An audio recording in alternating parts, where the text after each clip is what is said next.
Welcome to 10th or Tuesday. This is episode number 31. My name is Michael Boldin. I'm joined by Michael Maharrey. Mike, today, day 432 that the GOP has failed to get rid of Obamacare. I think it's going to go way higher. You too? I'm thinking triple digits. Well, in light of the federal spending insanity, the omnibus bill that was signed into law by the president, $1.3 trillion of unconstitutional garbage, it's incredibly important to point out that it really does not matter if Democrats or Republicans are in power in Washington, D.C. The federal spending continues to grow and grow and grow. I think the president himself, I actually watched his short, I guess we can call it a press conference, giving his excuses for why he signed the thing. And, he even noted that there was only one time that even Barack Obama had one bigger than this. So we've been told to vote Republican for many years while Obama was in office, and that all kinds of unconstitutional programs would be gone. But that just is not happening. And that's why our message continues to say the same, of course, right? Nullify, nullify, nullify, no matter who's in power in Washington, D.C. So let's talk about a couple of pieces of legislation. We take our strategy, for those who are new to what we do, we take our strategy on an issue-by-issue basis, working on a state, local, and even individual level to undermine the practical effect of various federal programs. And let's talk about some legislation that actually does that. First of all, asset forfeiture, Mike. This is something we've covered quite a bit, but not for a while. A Minnesota bill, House File 3725, was passed out of committee, and it addresses not just state and local asset forfeiture, but a very dangerous federal program called equitable sharing. Give us the rundown. Really strong bill on both counts. The state reforms completely eliminate civil asset forfeiture. So it creates a purely criminal asset forfeiture process requiring a conviction before police can take stuff. And so that's great. I mean, that's about the best you can hope for in this day and age. But it also addresses this federal loophole where state and local police will pass cases off to the federal government, let the federal government prosecute it, and then they can collect up to 80% of the proceeds through this equitable sharing program. And this Minnesota bill would effectively close that loophole. It would only allow the state and local law enforcement to collect those funds and pass those cases off in cases where the total of cash and property exceeds $100,000. Yeah, and for people, first of all, for people who aren't aware, a vast majority, we don't have research on this in every single state, but we know from like anecdotal evidence and some hardcore research. So, for example, in Colorado, I think it's somewhere around 85% of cases are under $100,000. So a vast majority. We'd like to see states opt out completely from the federal equitable sharing program. That doesn't seem likely now. But when I think when people learn that the sky doesn't fall and terrorists aren't running wild in the street destroying everything just because states opt out of this federal ripoff program, I think people will learn that it's good to get out of it and then maybe pressure a follow-up step. Well, and it's totally unconstitutional. The federal government has no authority to take people's stuff. And beyond that, it completely flips due process on its head. It prosecutes property, and it forces the property owner to prove that their property wasn't used in a crime. So, it's even not even thinking about the law or the Constitution. It's just a horrible thing. It's stealing from people and giving that money to cops, basically. So House File 3725 that passed out of committee last week, right? Do we have a vote on that? I'm trying to look at the legislation here. I think they just say adopt, recommend to adopt. Right.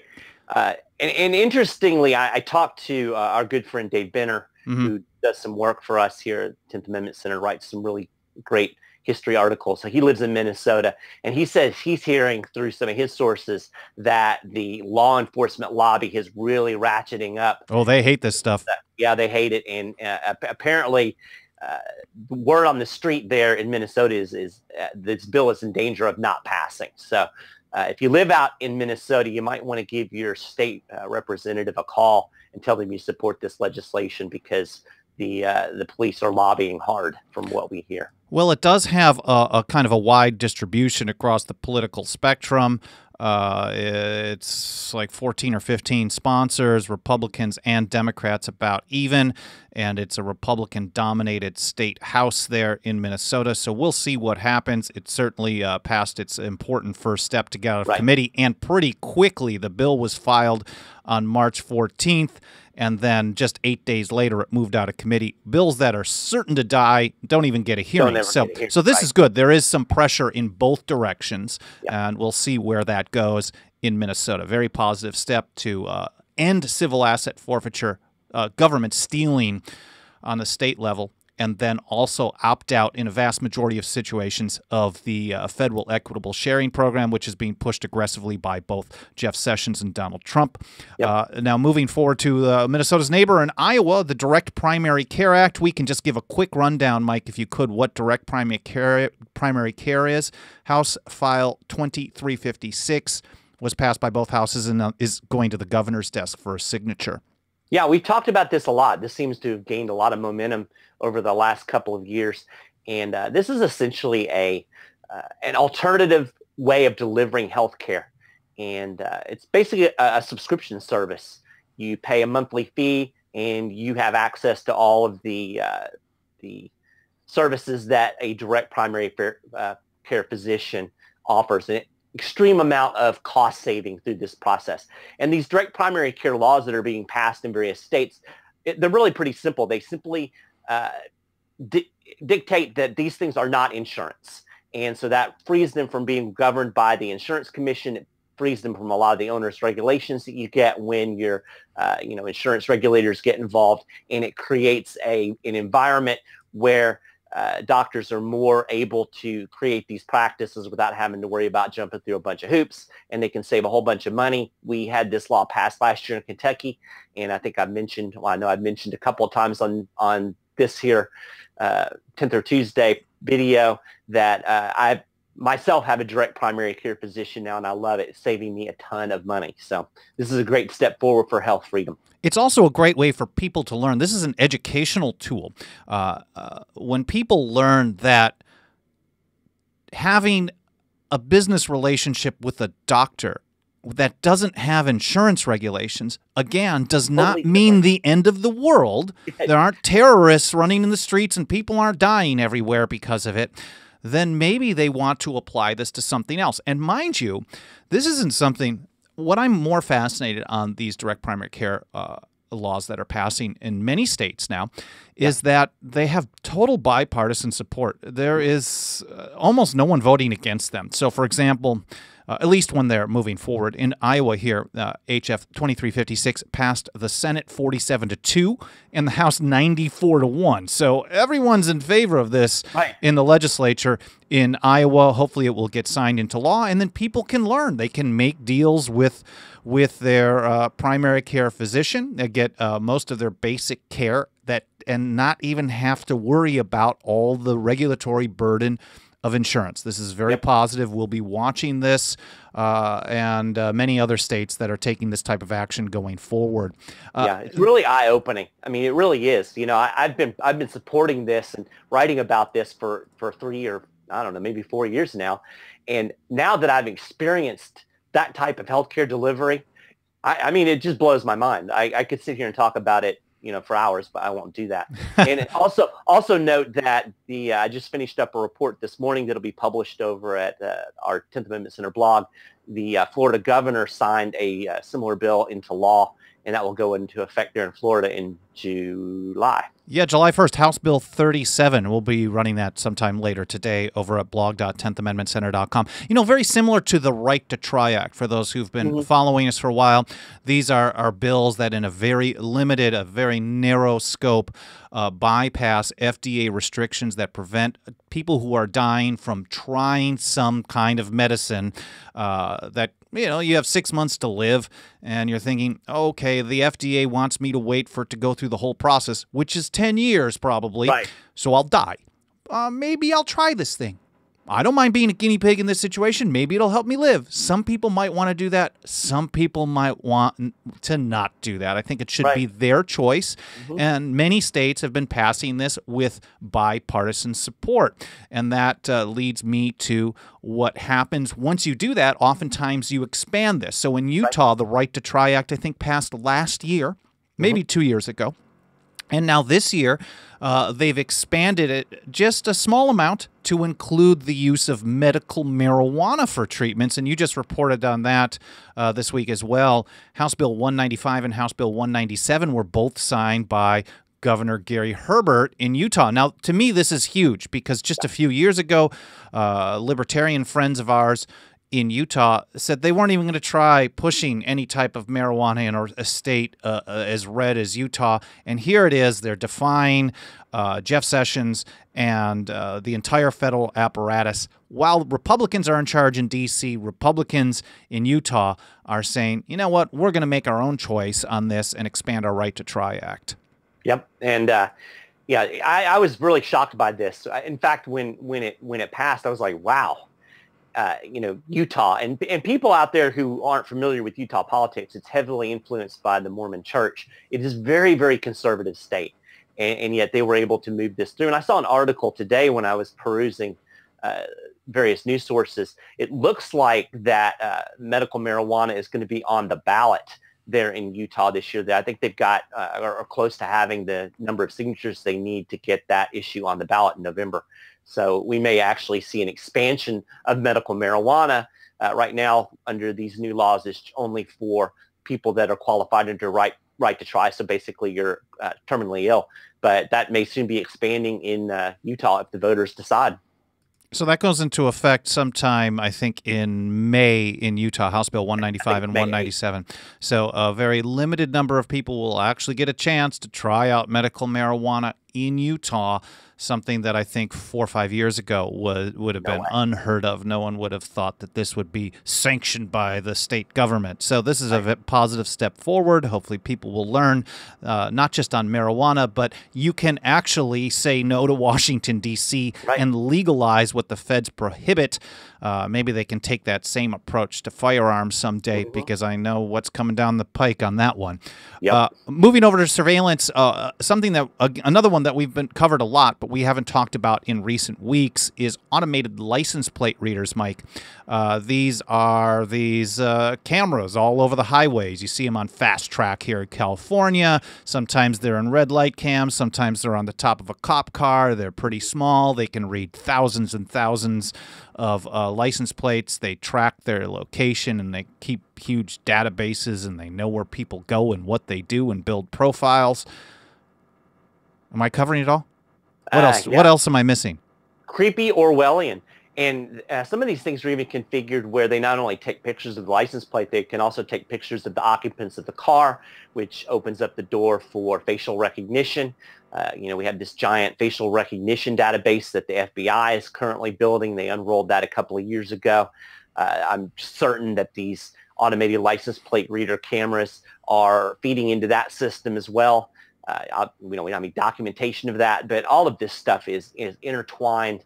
And I was talking to somebody the other day about surveillance, and I was trying to explain to them that really what we're seeing is an erasure of the lines between state, local, and federal police, especially when it comes to surveillance. It's basically one big glob. Asset forfeiture, too. And that is part of why local police so strongly reject any restrictions on their activity, because in essence, local law enforcement, whatever the issue is, whether it's gun control or marijuana control or surveillance or whatever it may be, local law enforcement in most cases is really a nationalized police force, and that's why it's so important to opt out of these programs to restrict law enforcement participation and make them local law enforcement, again, not federal surveillance gatherers. That's what they're doing. They're acting as tools of of the federal government, and they get tons of money for it, and they love it. And I'm not sure if that means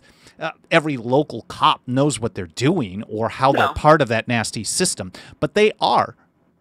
And what's really sad is you can actually look at the statistics as the drug war has ramped up, and so much of this federal surveillance and federal policing involves the drug war. Asset forfeiture, part of the drug war. And you can actually look and you can see since we've emphasized this war on drugs, we've seen the clearance rate for crimes such as, murder, robberies, rapes, violent crimes against individuals. The police aren't solving these crimes because they're putting so much of their time and energy into doing the bidding of the federal government.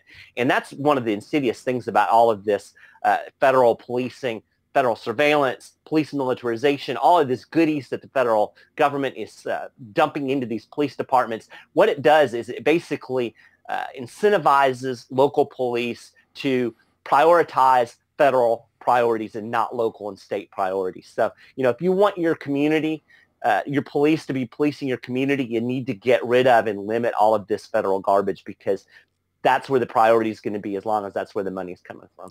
I didn't know there was research on that or statistics. Can we make this official that sometime this summer you're going to do a full article for sure talking about this, actually, whether it's graphs or some kind of visual representation that you can actually, will you do that?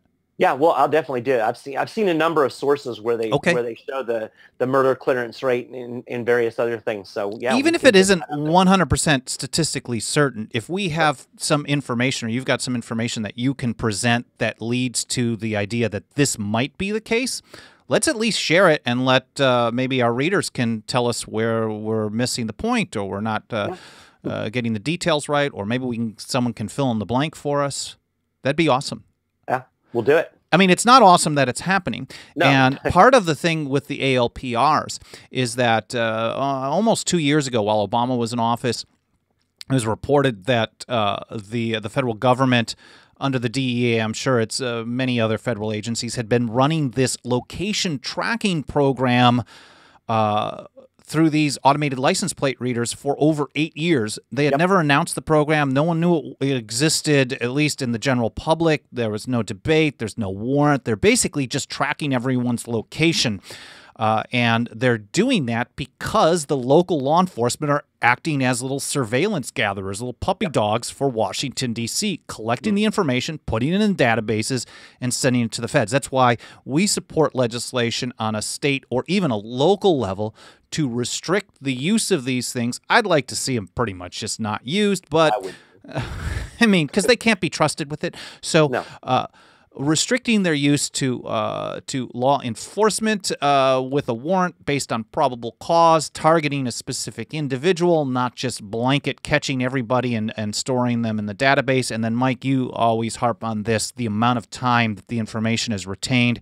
They have to destroy that information and then not share it. So a bill in Massachusetts, House Bill 1902, moved out of committee, the first committee, just last week, that does how many of these things? Do you know offhand?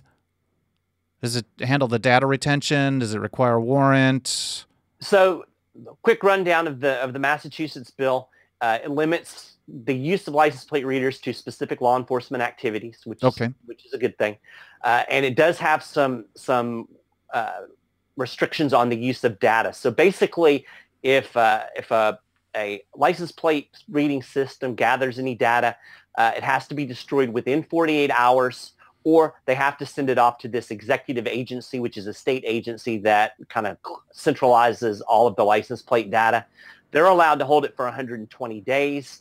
It has to be destroyed within that 120-day span without, unless there's a preservation order or a warrant. That's the place where there's the problem. Right. Yeah, it's too long. Once it goes, well, I think there's, at least the way you're describing it, I think just two logistical issues there. One, it's getting sent to this centralized place, which is probably just some executive agency that's manned by a couple of people and maybe has a bunch of staffers. But that's the place that is more likely to just pass that information along to Washington. And they're not allowed to under this law. Oh, this would actually prevent them from sharing it. And that's the last part of the puzzle. Oh, well, that's positive. They are restricted in sharing or allowing people to access this data even in that 120-day period. Okay. So there is some pretty robust privacy protections built into this bill. It's not perfect. I think 120 days is too long. Yeah. But you've convinced me of that. Yeah. But it didn't take long, but you definitely convinced me that that is too long. But it's a start, and it's certainly better than the status quo, which is they can gather this data right now, keep it as long as they want, and give it to whomever they want. So. Yeah, what they've been doing here in California is they gather the data, they keep it forever, and from something that I read a few years ago, they probably could provide basically a profile of where people go, and then you can draw conclusions from that. Absolutely. Certainly, somebody goes to a particular church or a gun show or a political party or a rally or an event. You can over time make a very solid profile on that person. I think they were talking about going back 10 to 15 years here in California. I read an article not too long ago that made the case very convincingly that you can learn more about an individual through their location tracking than you can actually reading emails and communication content. Oh, because it takes a lot more to actually, I mean, I could talk a lot of trash online, share some political views, for example, but what I actually drag my butt out of the house to go to and spend time is a big, big difference. Exactly. So I think that would be the way it is for most people. Yep. Everyone has an opinion when they see a comment on Facebook, and you can build pretty significant profiles through there as well, as we all know. I'm not saying we should, I know. Give away our content data, but it is most people, I think, intuitively, your impulse is kind of like, location tracking. Oh, no, it's huge. Yeah, no, it is huge. And when this article kind of went through, what you can determine, this person has cancer because they go to the cancer center every week. Well, you don't need to, it actually eliminates the need, although they would still want to do it, for gun registrations. You'd literally just have to park a cop or put on a telephone pole one of these LPRs, license plate readers, out in front of every gun store in the state, and you're going to know who's a gun owner. Simple as that. Or to a very close degree, you're going to know all the gun owners. Gun shows. I think I've talked about this before too. The bad news is they can draw really bad conclusions, like the poor guy who ended up getting busted because he went to the grow shop, got caught by the license plate reader there because they were looking for people growing marijuana, and they raided his house and busted him for tomatoes. Yeah, well, I mean, all of it is bad conclusions, actually. Well, yeah, because and I just read briefly on a blog, Mass Private Eye. I think they're doing a just this morning I read it. They're doing some trial installations in places like New Jersey, Massachusetts, always these like East Coast totalitarian states. Trial of license plate reader enabled parking meters. And their advertisement specifically says, we're going to give you these for free for a trial run to the state or to the local government. We'll give them to you for free. And guess what? You'll have an automated law enforcement officer every 40 feet because there's not enough. So ALPRs are very dangerous in how they're being used. They're probably just dangerous in general, tracking people with thousands of pictures. I don't know if it's per minute, something like that. Yeah, blink of an eye, way more than we can process at any time. But Massachusetts House Bill 1902 passes out of its first committee. It's a positive first step. We'll be watching that and other bills, of course. Over in Colorado, a different issue, one that we haven't really covered much. A couple of years ago, they had the ban on high-capacity magazines, which when you restrict, and Mike, you've been really good on this, much better than I have, but when you actually restrict a particular right on a state level, it makes it much easier to do so on a federal level as well. So when you, on the converse also works, right? The more that you expand that right or get out of the way, the more unlikely it is for the feds to be able to do something about it too, because the more that people exercise their rights, the bigger the roadblock is. So, exactly. So SB it's like any other market, you're creating a larger market. It's harder to control that market. Yeah. So we're going to create a larger market for high capacity magazines. I use air quotes because they're talking about, I think they define anything more than 10 as high capacity. And I conceal carry. I probably shouldn't say that. I used to conceal carry before I had a boating. It's not concealed anymore. Right? But yeah, under the Colorado law, my everyday handgun would be illegal because it has more than a 10 bullet magazine. I've never owned a firearm. I live in California, and I lived in Milwaukee as a kid. I mean, like I was propagandized. I mean, I go to a range. There's a really great range that's open till midnight in a warehouse less than a mile from my home. I can bike there. There's actually, I use bike share. There's a bike share dock right out in front of the gun range. Yeah, you use your bike share, so my environmental footprint is low when I go to the gun range. So the last time I went, I actually went with one of my closest Bernie Sanders supporting friends. I think he voted for Hillary, and it was his idea. He's like, "Oh man, hey Boldin, Trump's in office. Maybe we should go. We should be prepared." I think people should be prepared and learn how to shoot. I suck, but I'm slowly getting better, and over time, it's expensive for me. I'm pretty good. I'm bad. I'm bad, but I want to know how to do it, and I'm trying. So I was not raised in a way that was really friendly to this. I don't think my parents were anti-gun. I think they probably would be in favor in some way of the right to keep and bear arms, but we just didn't have them around the house. We didn't go hunting, none of that. We were definitely city people, and I've just never, it's just never been part of my lifestyle. So anyways, that's personal. Anyways, so Colorado. We've shared way too much personal information in this episode. It's interesting, right? So in Colorado, Senate Bill 52 would just passed out a committee by a 3-2 vote to repeal that high-capacity magazine ban. That's very positive. I don't think it would ever pass the state house there, but it's important to start pushing forward on this. Now, that happened on the 19th. Do you know when the Florida shooting happened? That was it was before that. The Florida shooting was definitely before they passed this out of committee, because I remember looking at it and being kind of surprised that in this environment that actually came out of committee. It was interesting in the reporting. TJ Martinell did the report on this, and he rocks. He does rock. He does a lot of really good reporting, and he noted in his report that there's been some state constitutional issues raised about the magazine ban. So, I don't know if maybe that's part of the impetus. Somebody cares about the state constitution. I don't know. Maybe that's a possibility. Yeah, probably not. Probably not. But positive that moved forward. It's up for some, I think, Senate floor works, a second reading sometime this week. That means there could be amendments. We'll see what happens. But clean repeal of that ban passed out of committee in Colorado. Hopefully that'll build momentum, even if it doesn't get signed into law this year, which it won't. That will build some momentum for people to continue doing this in the future.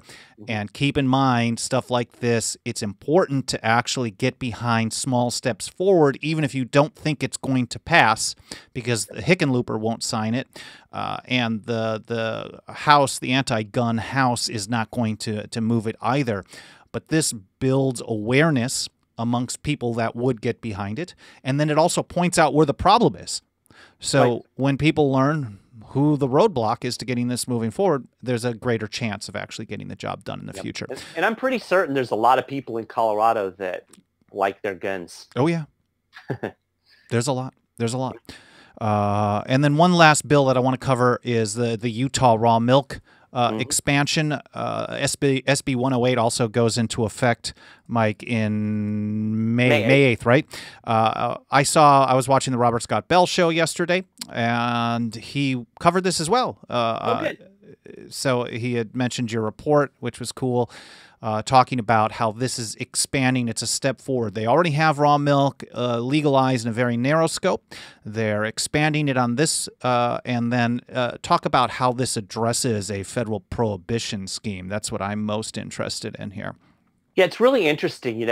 We know that the federal government's always going to claim that it can regulate interstate commerce. Across state lines. And by regulate, they mean totally control, ban, prohibit. Right. Yeah, exactly.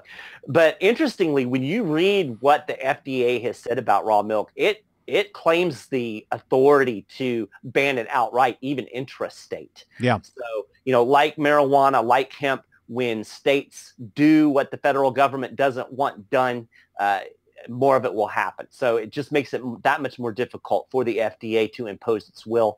And if you get 50 states that have all legalized raw milk, the interstate issue actually becomes moot because everybody has it within their state. Yeah. Yep. So this is a very positive step forward. It's a step for food freedom.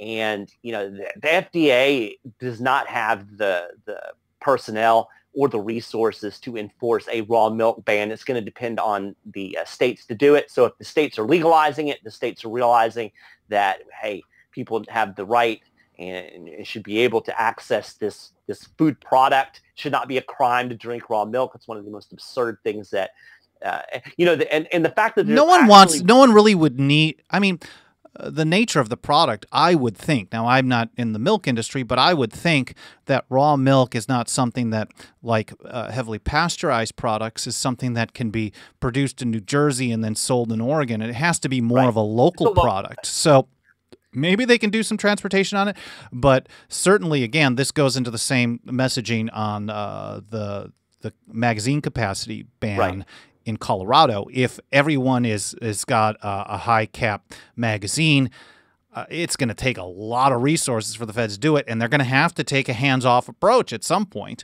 So the more people that legalize raw milk consumption, sales, production, etc., then it's just the whole federal scheme that they want to do, it just becomes logistically and financially impossible. Right, exactly. It's just like marijuana. The federal prohibition of marijuana is effectively in name only right now. They can hassle people, certainly, and not. I don't mean to diminish that fact, but any large scale, cracking down on marijuana is never going to happen. There's too many states that are doing it. There's too many people behind it. There's too many people doing it, and this absurd notion that the government should regulate plants and regulate milk. Guns. Or guns, yeah. Or healthcare. Or anything. Or the environment. Right. They don't do a very good job of any of it. Well, they're dangerous. Everything that they start doing ends up getting to be more and more and more, and then, yeah. And the next thing you know, you're what, $21 trillion in debt? Yeah. Man, we need to do a whole show on that. On the debt? I don't know. Something about... I don't know. It's not clear yet. Down. Anyways. I like it. I know what you're thinking. So in the next few days or so, we're going to be keeping an eye on a few bills. Some of my high priorities. First of all, in Missouri, House Bill 2104. This is a bill that would restrict stingray spine. It is also a near identical copy of the Michigan Fourth Amendment Protection Act that was just signed into law. Mike banning material support or resources to warrantless federal surveillance programs. That's positive. It passed out of the state house. It's now in committee on the Senate side. Yep. The New Hampshire jury nullification. What do they actually call it there? Jury instruction bill? Jury instruction. I like to call it jury discretion.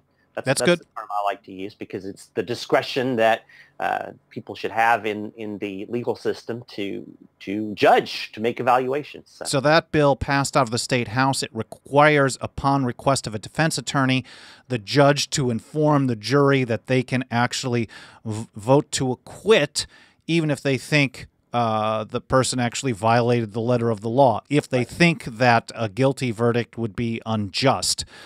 So that is up for a Senate hearing this Thursday, the 29th. That's pretty fast. It just passed out of the state house, so the fact that it's getting a hearing quickly is positive. They may be winding down the session. And then also here in California, SB 1186 would, if passed, it's up for a committee hearing and vote possibly next week on April 3rd. That's next Tuesday, which we're not going to have a show next week. For people who are really concerned that we have to be here every week, it's not going to happen next week. Not going to happen. But SB 1186 would basically break the direct connection between federal and local surveillance programs. If it's create a foundation to do that, where the locals can actually make their own choice on this instead of acting as basically direct agents of federal law enforcement. So those are a few bills that we'll be keeping track of in the near future. Of course, if you want to get updates on this, 10thamendmentcenter.com/register. We have a daily digest that isn't really daily, but it's pretty often whenever we have some updated news. Or you can get it on just a once a week or so basis. And then, of course, if you support our work, we need some cash, good old-fashioned fiat to be able to spend on things like website hosting, which is now up over around $300 a month, plus many other things. Go to 10thamendmentcenter.com/members to get behind our work financially. We need your support, and thank you for everyone who does pitch in every month. There are many of you. We're very grateful for that. And we'll see you guys in 2 weeks here at 10th or Tuesday. Thank you so much for watching.